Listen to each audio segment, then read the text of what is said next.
Hello, everybody. Good morning if you're listening to this live and to this last official podcast slash broadcast of Asymmetric Habits in 2023.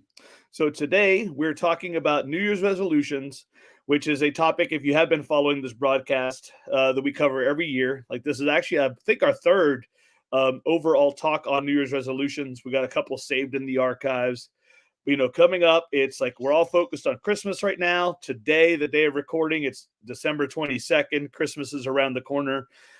And this gets put on the podcast. Again, it'll be Wednesday, Thursday of next week coming up.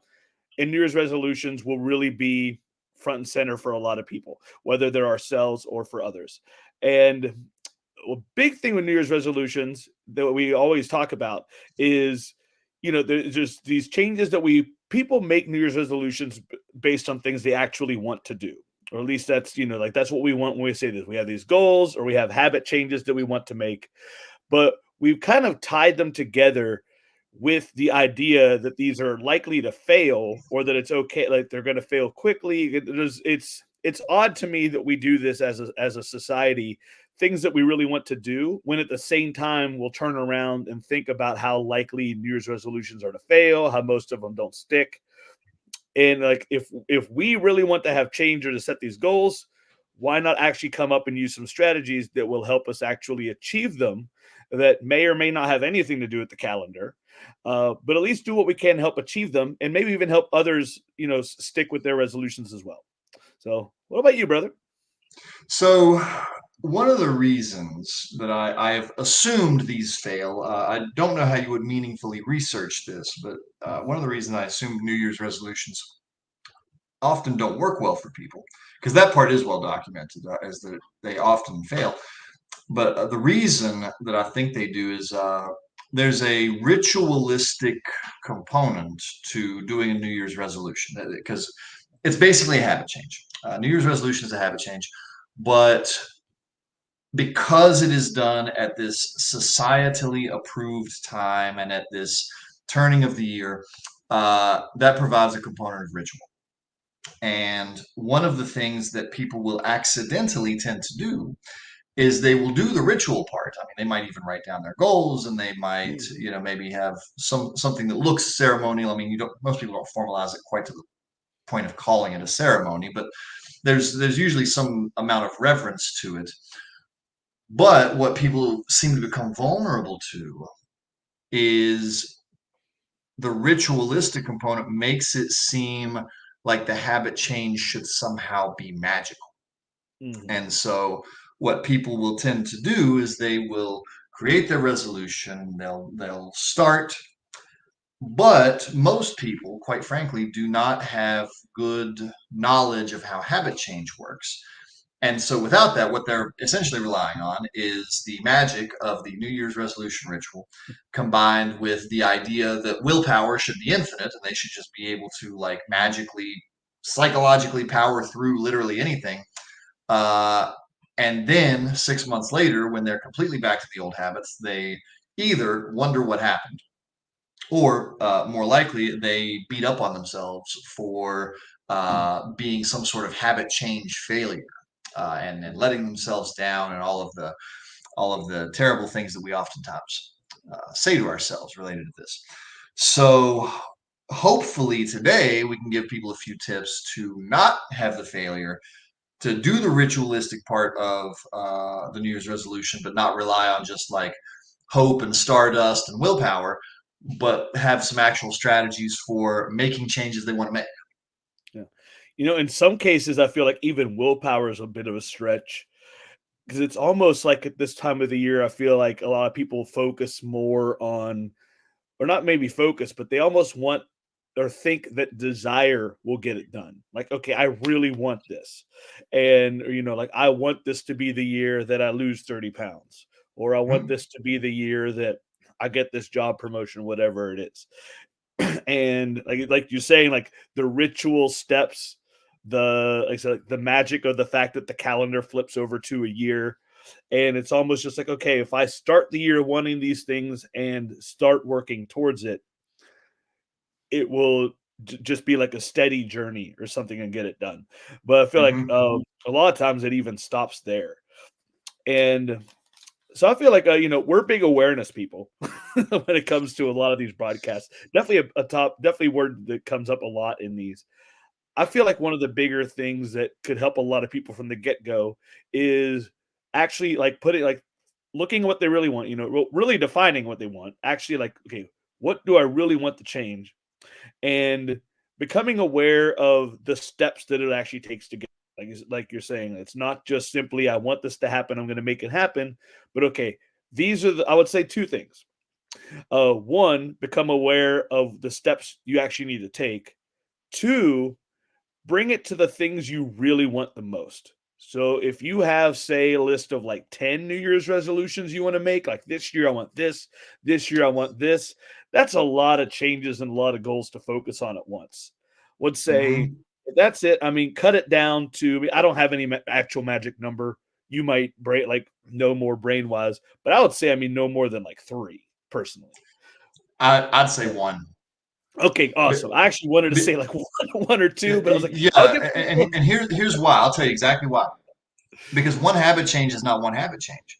One habit change is made up of a stack of separate, discrete habits.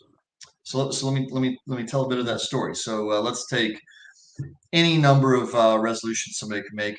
Stopping smoking has, for the last 50 years, been a pretty popular New Year's resolution. So let's good go one. with it. Now, on the surface, that sounds like one habit. But if we imagine for a moment how much smoking takes up in a person's life, let's cut off cigarettes immediately and imagine a person on January 1st stops using them at all. Well, first, there are at least, let's go with 5 or more, 5 to 15 minute periods in the day which are now empty. Those are going to have to be filled. So that's a habit to change, or multiple habits to change, maybe just right off the bat. Where do you get your cigarettes? Do you get them at the gas station? A lot of people do. So when you go to get gas, you now have to be conscious of changing the habit of when you walk up to the counter, not walking up to the smoking counter. You get them at the grocery store, not walking up to the smoking cash register, to walk to one of the other ones. When your friends go out to smoke, what do you fill that time with? What do you do? How do you get your social connection if you always were smoking with friends? So already, what have I created out of this? Like 5 or 6 already? Yeah. And that's just off the top of my head without any time at all to think about it. I would probably have 3 or 4 dozen if I sat down and tried to write it out. So a single goal is almost never a single goal. It's always made up of dozens and dozens of tiny habits. So if you try and make 3 or 4 separate New Year's resolutions, you better be some kind of habit change master or have some sort of way to stack the deck in your favor, because I would not bet on your success just based on my knowledge of people's ability to change habits. Yeah. Well, that's great. And the one good one, I mean, you become good at this. So we're not even saying become perfect, like saying one become perfect. But let's say that you take this information to heart, you actively apply it, and you just have a good realistic hit rate of of things you are being intentional about.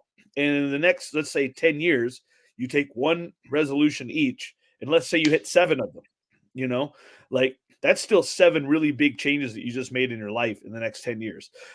And I know a lot of us aren't necessarily great at thinking of it that way. Like, okay, 10 years is a long time for us to think about, but those things can make tremendous difference. And if we think Mhm. okay, we really want to change these things now, how much happier will we be then when this happens? So I really like that that one thing advice, one resolution advice. There we go. So, and actually to go right with that, when you were talking about using the smoking example, in all the basically different decisions that actually entails changing the Mhm. habit. Another part of this, like I think I believe there's data to this, although that say that without looking at it, that I mean, I think the number one, or at least like say the top two, um, New Year's resolutions a lot of times involve health and fitness. Like saying smoking goes with that, I'd be eating, willing to bet weight on loss. that. I mean, I don't know any data, but I'd bet your side. Right. Um, so it's not just so there's the decision aspect of it, like you're saying. There's also the fact that I mean anything involving health and fitness is also going to have a lot of internal cues and triggers that we have to deal with. And like just physical changes that actually need to happen. Like we're talking about willpower earlier. It's not simply enough to want to make the change. It's not even necessarily enough to think that, when decisions are harder, we can keep being like, no, I promised myself that I would achieve this. There are actual physical changes that need to happen, whether it's in like the body, the gut, the brain, you name it. Um, like when it comes to weight loss, again, like one of the top New Year's resolutions is weight, and we're looking at is like our body, our brain gets accustomed to the feeling it gets when eating certain food. And if I'm assuming most people here that if you're trying to lose weight or simply eat healthier, that means there's a certain amount of junk food or at least unhealthy food in your diet. And all of that unhealthier food does cause actual uh, physical reactions in your brain and how it releases different chemicals. Like it's super well studied. Like this is a fact. This isn't a guess. So when you eat a diet high in sugar, like sugar is a huge addictive one. Um, like it actually addicts our bodies to it as well as having physical changes. And there are other types of fats and chemicals that do those types of things as well. So if we want to eat better, we have to actually break those addictions and create new cravings. Like if you've been eating a certain way for like years, and then especially you add momentum, say the holidays, and you have a lot more sweets, a lot more just feasting in general. Let's say, maybe you got some like you've been drinking some for the holidays too. Like add all those things in. That's the momentum being placed on all of your body's cravings. So you have like, okay, your lifestyle cravings, like, okay, these are the unhealthy foods that I like, plus all the momentum of the holiday foods. And you can't just get the holiday So, first. let me kind of point out something because there's a useful thing to go from here. Because retraining cravings is probably a year or more out from the resolution starting, but there's something useful within what you're saying for the person who needs help on January 3rd, uh, which is most people imagine that cravings for whatever, cigarettes, sugar, caffeine, you name it, are representative of some sort of internal weakness or some sort of badness on their part or lack of willpower or who knows. A lot of people think that the cravings mean something about them, Mhm. and what is almost always the case is really the cravings are just trained habit responses or otherwise biological responses and are not indicative of a desire to change. Where a lot of people start falling apart is the cravings don't go away very easily. And they'll start crafting a narrative like, well, apparently I just really don't want to change. I just keep wanting cigarettes or, fill in the blank. When in fact, what you're saying is accurate. There is oftentimes a physiological adaptation that causes the body to want to keep doing the thing that it is doing, or the Mhm. brain to keep doing the thing that it is doing. Uh, side note, that's why people have trouble leaving abusive relationships. There's an adaptation, and you just kind of get used to that, and it's like, oh, well, of course I'll stay instead of leave. When, of course, rationally leaving is the correct thing. Same thing with any of the resolution stuff we're talking about. Rationally, everybody knows they shouldn't be smoking cigarettes, but when the craving hits and it doesn't go away for ages, for some people it never goes away, they craft some very negative, destructive narrative about how they should be better, should be stronger, shouldn't want it, etc.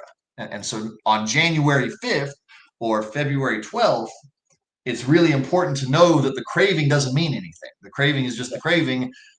It's okay. You keep working on the change. Exactly. It like our body we got this, remember evolution. Our body is not modeled to actually make decisions based on long-term on long-term survival or anything. It should we think but it's thinking about the right now. So if it thinks it wants something, that's why that craving basically comes up. It's not because it's actually it needs it in any way. And like with eating again, apologize for the home internet connection lulls, by the way. Um, but like with eating, a lot of times, if you've been eating certain things, it's almost hard to remember. It's not that it is almost; it is harder for our brain to think about other things we might want instead. Like that's part of what you have to train to start to start widening your horizons for better choices that you want to make. Um, like using nutrition, like to finish the nutrition example, like like personally, for example, I'm somebody who has spent years in other parts of their life eating very, very well, very regimented nutritionally, good healthy choices. I'm also somebody whose favorite foods in the world left at the end of the world, what are you going to have, is going to be variations of pizza and potato chips. I mean, like that is my favorite, those are my favorite foods, period. um and if I'm basically eating those, it is really hard for me to actually think when I'm hungry of something healthier. It's like my brain just can't even think of them. It's like I don't know, like what is there? I know I just went grocery shopping and there's all this food in the house, but all I can think about is Pizza Hut. This is weird. Yeah. No, nobody sits around thinking, "Man, I'm really craving green beans right now." Right, exactly. It's like so there's all these little That's a good steps. point. I hadn't really thought of it that way. There's all these little steps we have to make to, in a lot of ways, like retrain our brains, both in other internal mechanisms, to remember that there are steps that are just to get better at steps at the decisions we're going to make, and especially when it comes to health and fitness. Like brain chemistry, food chemistry is a very real thing. So for everybody making New Year's resolutions based on that, again, like it's not going to be perfect. Don't try to get it perfect. Just like JP said, don't beat yourself up because of cravings. Make it a long-term trend improval.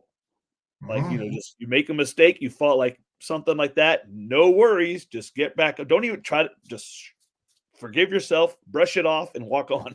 Continue.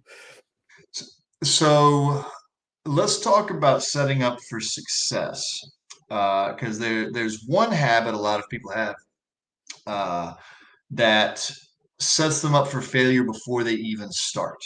And a lot of my clients have found it transformative to know about this going into it.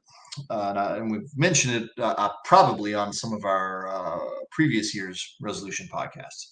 But a lot of people, when they're making their change, especially if they're giving something up, this way worse when you're giving something up, is they'll romanticize the last one. So if Mm, you're quitting yes. smoking and you're having what is meant to be the last cigarette, here is a great way to ensure that you're going to have a problem. If you go into it with like reverence and you're like, oh man, this is the last one, I better enjoy it. And you take twice as long on it and you basically do it in a loving way. What you are pre-programming for is how much you enjoy cigarettes or smoking, how much you're going to miss it, how hard it is going to be. And all of these things are not things you want to pre-program for. Yeah, it's going to be hard, but you don't want to really emphasize that within the mind. And anything a person gives up as part of a New Year's resolution, whether it's the last donut, the last pizza, the last cigarette, the last whatever, uh, romanticizing the last one is a major problem. If you want to set up for success, you do one of two things. You treat the last one like it's just a regular old last one, or if you want, you can take it a step further and treat the last one in completely the opposite way. And you already start building up exactly how good it's going to be to give it up. Like, I don't even know why I like these things. Cigarettes taste like Ooh. crap anyway. Why do I smoke these? Like this, I'm doing this last one, but geez, this tastes terrible. Uh, Setting up like that, and then that's the last thing you remember on that last cigarette. 2 weeks from then makes it easy for that to be the information you call up. If you do the other thing, and the information you call up was how much you loved smoking that last cigarette, what do you think you're going to do when you're at the cash register and they're just like right there and all you got to do is ask for them? So, not romanticizing the last one, not romanticizing the positive aspects of the thing that you are getting away from is a good simple way to set up for success. And is it going to make sure that you never do it again? Well, probably not. But habit change is all about taking the small edges and all of the spots you can where you can get an advantage, and you get enough spots with advantages and eventually you win. Hmm. Nobody wins chess on the first move, but if you make enough moves that are advantageous, eventually you win. Hmm. I'd heard that before about not like maybe even just in talking to you, like not romanticizing the last one. I don't think I'd ever heard of or thought about actually doing the opposite on purpose. Like I really like that, like you said, like the actually making it bad. That's what I did when I was getting away from different types of sugars and other things that are more bad for you. In my head, I would call it delicious poison. Okay, And, yeah, and I didn't stay away from it perfectly, but what I deliberately did was each time I went back, I had that donut. Halfway through the donut, I remembered what I was supposed to be doing. Like, oh, yep, okay, having some delicious poison. This is fine. Tomorrow, I should probably yeah, not have any I like poison. that. And then like listening to you talk about that, and like the at the counter with the cigarettes example too. So one thing that I think will help a lot of people, like to hear your answer to this, is when you make these changes, especially if it's trying to avoid or quit something, you won't like people will not normally suddenly like fall back into the old habit or not want to when everything is feeling great when they're it's just yeah, I can't think of a better way to put it that way. But it normally comes when you're in a feeling of, as we talked about before, just that like your neurological expenditure, which we just had in the last episode, is low. When your mental energy is low, when your decision making is low. Like, these are all things we've talked about on this podcast before. Like, these are real fuels in essence in your body, in your brain. Like, the more decisions you make, the bigger ones you make. So a lot of times we'll fall back on these things when those are low. Like, when we've made a lot of willpower decisions already during the day, that's when we'll have chips that night or whatever it is. Or that's when we'll go out and have that smoke, etc. Like Mhm. hard day at work, that's when you'll have a smoke outside before you go. Like it's not like, oh, today was awesome. Like, today was amazing. And I'm gonna smoke a cigarette. Or like all that. It's not like I had an awesome workout today. I had an amazing good night's sleep. Now I want to have like 17 pieces of cake. Like again, it does. It's instead like today was rough. Today was, man, so many decisions being made, so many things. I'm just gonna go ahead and buy the Snickers or whatever it is. Mhm. Like, so what are some ways people can take the resolutions, these changes, these new habits and changes they want to make, and and again be prepared for the lower mental days where they're most likely to fall back. So back to my statement about taking advantage in every area you can. So let's do a simple. If you're quitting a substance of any type, alcohol, tobacco, sugar, anything, any of that kind of stuff you're quitting, one of the simplest things, don't let it live in the house. Because when you get home from work, are you neurologically robust or are you neurologically drained?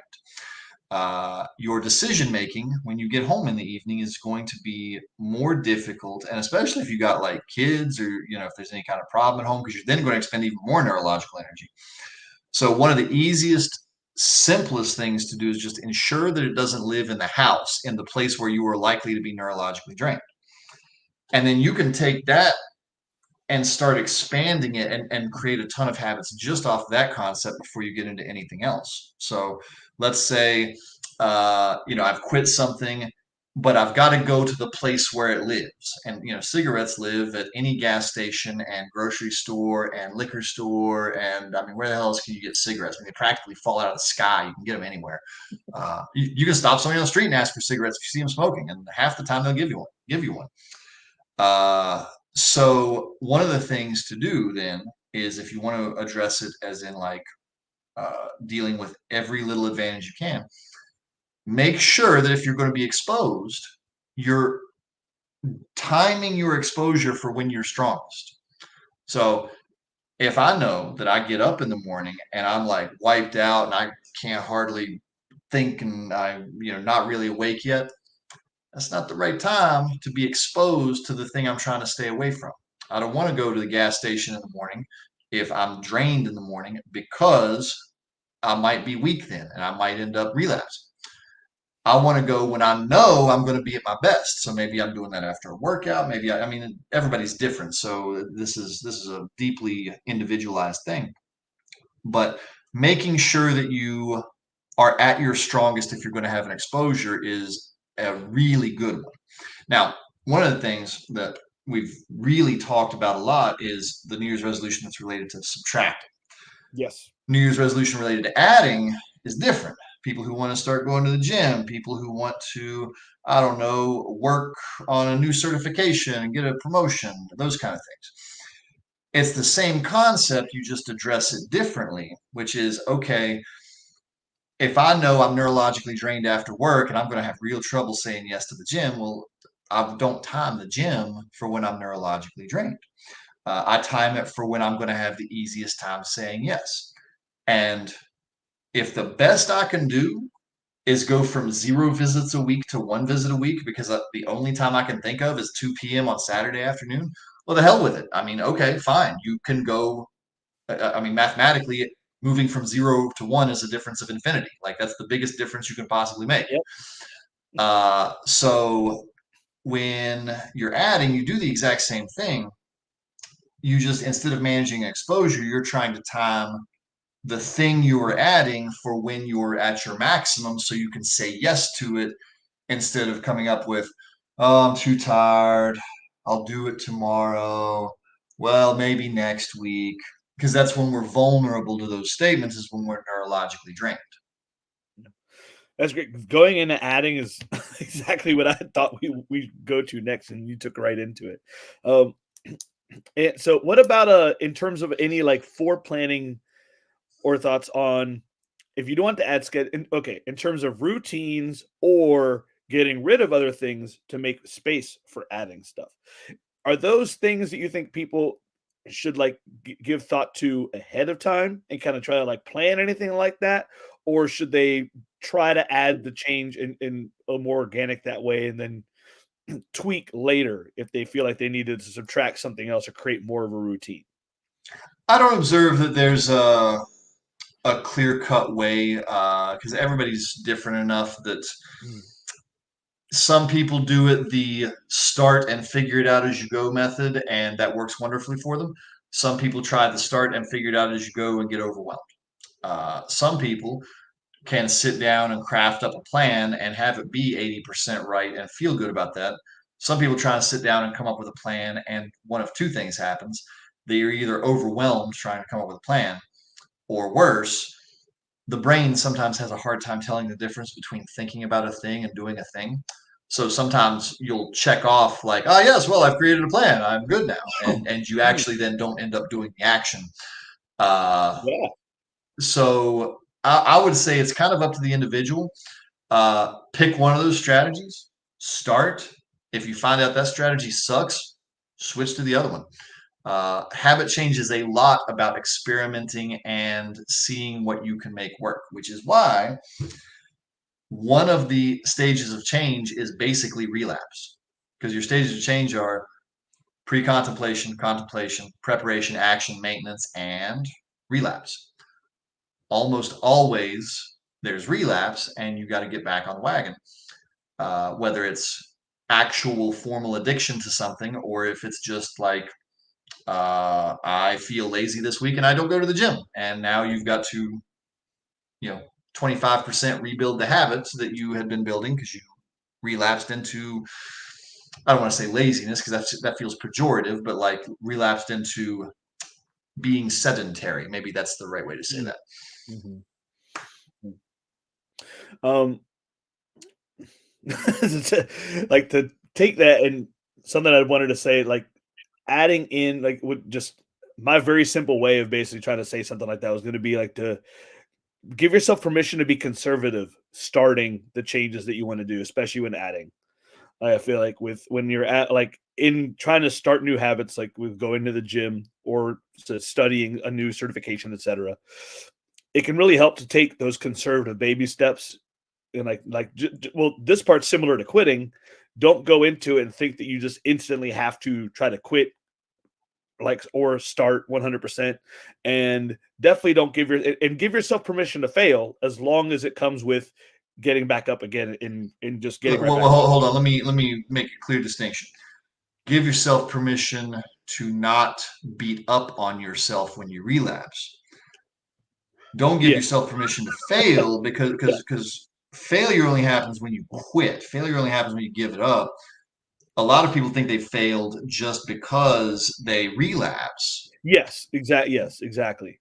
Yeah, Yeah, that's not a failure. That's just yeah, part of the process. yeah, exactly. Like, it's not going to be perfect, and don't plan on it. And yes, so many people do feel like as soon as that one instance of it not going according to plan happens, then that's it. Like I said, just dust yourself off and go with it. Yeah. When it comes to Well, habits, let me use a good yeah, sports analogy here. No boxer ever goes into the ring planning to not get punched in the face at all. Like, they don't wanna, but that's kind of part of the plan, is what to do when you get punched.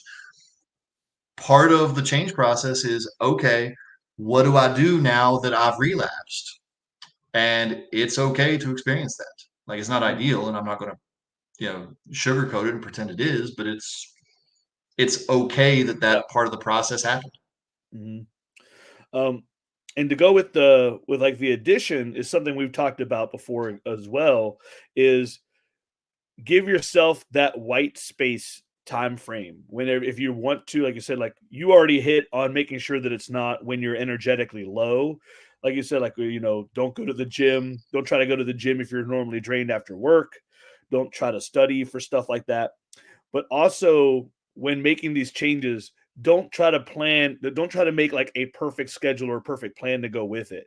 Like, we talked about this because I've fallen to this several times.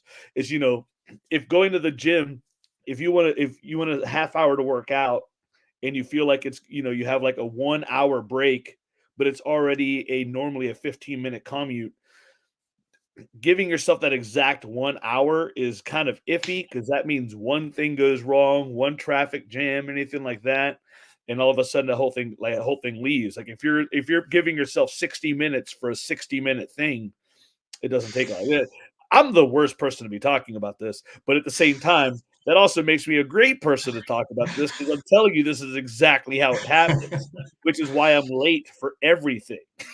It's like, Well, let me expand that for a second, 'cause there's something valuable here. Because a lot of people are vulnerable to a piece of what you're talking about. For a lot of people, any task that takes 0 to 5 minutes yeah, in their head takes 0 minutes. yes, Now this is a problem in habit change, because remember I said there's usually dozens of tinier habits that have to go into the large habit change, many of which take small amounts of time, but those small amounts of time add up. And what happens is people are imagining, like, oh, well, yeah, I should be able to do it this way, just like you're saying. Getting to the gym takes 10 minutes.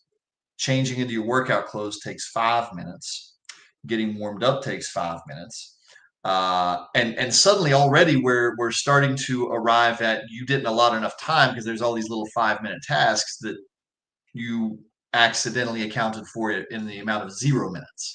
mhm. So knowing that that's a vulnerability for most people can actually be valuable to carve out the correct amount of time for the habit change.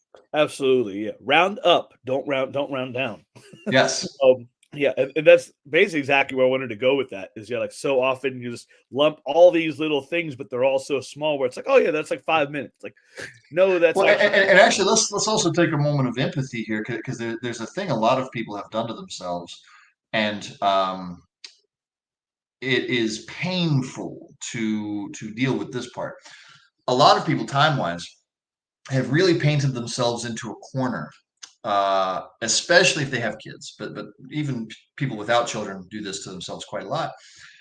Is they will have filled their day with so much that it then becomes difficult to, like, take a knife to it and start carving it up and finding more time. Uh, if that is a problem and that's painful, it is okay. And there's plenty of people who have that difficulty. Yes, you still have to carve out the time and figure it out, but that doesn't make you stupid. And a lot of people make up that they're dumb for not being able to figure it out. You've just painted yourself a little bit into a corner time-wise. I deal with this with couples all the time, because we'll reach a point in the therapy where I have to be like, well, cool. Now I need you to spend more time with each other as a couple, either go on dates or otherwise like spend some sort of time together. And the way they've structured their things with their jobs and their kids and everything, there's nowhere obvious to do it. And so they have to go through a lot of pain, like really slicing stuff out to try and add that time. So if that is a thing you end up struggling with as the person changing a habit, you are in very good company. Don't worry that you have Yeah. somehow screwed something up. This is a common difficulty.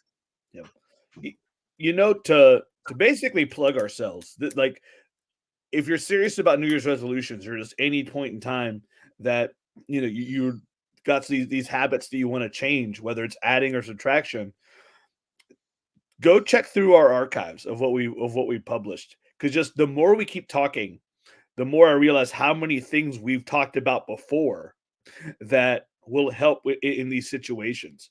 Because for example, and for those of you like maybe newer to this right now, this is going to be published episode number 32 on the podcast, on the Asymmetric Habits podcast.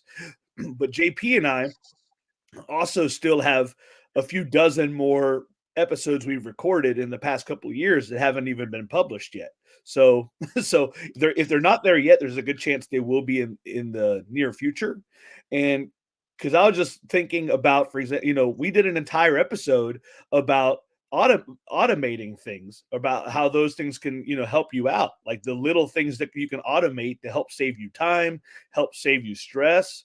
And again, like thinking about that, when like I said, your schedules can be so full, going back and like learning how to do that, or just making some things there to, whether it's again either automate, or if you have the financial means, like identifying some things that if you start paying someone else to do, can really free yourself up for other things.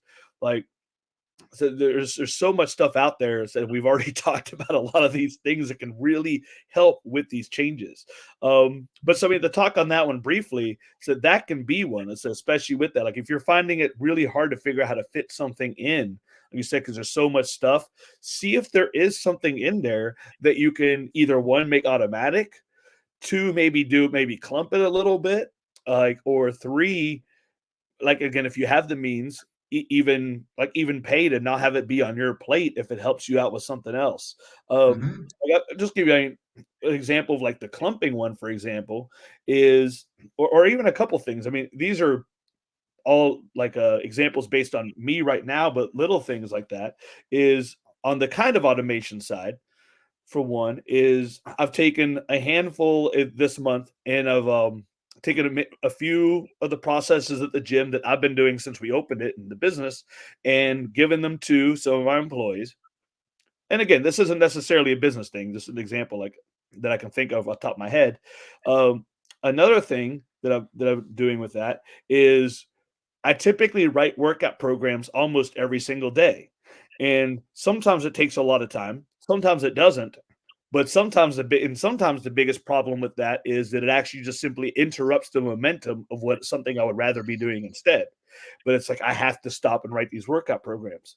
So I'm gonna be putting effort into trying to see if I can. I don't know if this will work. That's also part of this, but I'm going to try it. I'm going to try doing my programming in like one lump group on, say, like a Sunday, and see if that can work out enough so that then through the week I don't have those interruptions as much. That's it. Like it's a trial. It's like I said, I don't know if it's going to do it, but I'm just trying to at least clump something that I'll do every single day, and being like, okay, will it work if I just give myself a bigger amount of time to do this in one day? Like, will this work? So a lot of it's going to be experimentation in that case. So Mm-hmm. these are things you could like feel free to experiment for the things you're trying to do to find ways to make it work. Well, and that leads in perfectly to the one of the last big things I wanted to say. And you gave multiple examples of it, so I'm going to tie it together into the theme of making habit change work. And I'm going to lean close to the camera and microphone for emphasis so people hear this part. There is no trophy for doing things the hardest way possible. Yep. There is no reason not to grab every advantage you can when you are trying to change habits. Uh, it doesn't matter how ridiculous it is. It doesn't matter that that's not the way that somebody you follow on YouTube or even us. It doesn't matter that that's not the way somebody else said to do it. Grab whatever works and whatever makes it easier to change habits. Habits are hard enough to change. So I'll give you one of mine. Uh, the gym I go to is not the most ideal gym, but it's the closest one to my house. Makes it awful easy to say yes to going to the gym. Mm-hmm. And it's open 24 hours, which means no excuse not to go to the gym. So what I did was I basically selected my gym not based on the culture or what machines were available, is what's going to make it easier for me to get from the place where my butt is sitting to the front door of the gym. And that's what was going to make it easy. Anything that makes it easier is okay as long as you're not literally harming another human being. Uh, if it makes it easier to change the habit by writing a check and just throwing money at the problem to make it go away, hell with it. Make the problem go away by money. Mm-hmm. Some people, when they are trying to like, my New Year's resolution is I want to keep a cleaner house, and they can't do it and can't do it and can't do it, but realize they have enough money for a cleaning lady. Write the stupid check and win the game like that Yep. instead of trying to discipline yourself to doing 9 tasks you hate. If you can win the game like that, that's okay. There's no such thing as cheating. Make it Yeah. easy. Yep. Yep. Absolutely awesome. Uh, I mean, all right, brother. I mean, I feel like that's one of the best way, one of the best pieces of information to finish off on. Uh, Anything else you wanted to wrap together, or Yes. One last thing, because we've said it 9 times already, but you can't hear it enough. People don't change easily. Whatever resolution you're making is probably going to be difficult. It's fine that it's difficult. It's fine if you relapse. Keep working on it. It's okay if you lose. Nobody disrespects somebody who loses. We disrespect people who don't go down swinging. If you're going to lose and you're going to have problems with it, that's fine. Go down swinging. And then yeah, next keep it day, get going. up, start again. Keep it going. Keep going. I have to say, yeah, like I know a lot of people who make physical changes in their life. The number of people I've really noticed, part of this is as I get older. So just my testing, I guess you could say, pool continues to expand as well. Is the number of people I see who I know, even if I don't know them and have never worked with them, who are the same, or the same, or the same, or the same, or the same, or the same, or the same, or the same, and then seemingly to me as a bystander, out of nowhere, completely change their life all of a sudden. Again, whether it is health and fitness, something like that. It's like, wow, this person has been overweight for 15 years in a row. And all of a sudden this year, they've done an amazing job taking charge of their health. And they're posting all these pictures about going to the gym, and they're doing awesome and even helping other people do it. The bystander effect is, we look at so many of these things as thinking like, oh, wow, this just happened. Like, or, overnight success type of idea, something like that. Like, this did not just happen. And chances are really small that that was the first time that person tried to make that change. That's such a good thing because you were talking right at the top of the episode of how, like, over the course of 10 years, 10 discrete habit changes will add up a lot. We might be seeing year number 7, and finally everything came together and the results really started to hit all at once. Yep, exactly. So yeah, it's just they just didn't give up, like you said. They just didn't give up. They might have taken some off period. Get some stuff together before they tried again, anything like that. And the big part is like, hey, every time you do try to make the habit change and it doesn't work out, if you learn something from it that you can apply to make the next time better, I mean, that right there's a win. Again, it's just in the end, it's about just applying it and just keep trying to make it happen. Well, best of luck with y'all's New Year's resolutions, everybody, and happy 2024 when it hits. Yes, sir. Yep. Happy New Year, everybody. Happy holidays as well. And we'll catch you all next year. Oh, I love that random stupid joke. Happy New Year. See y'all.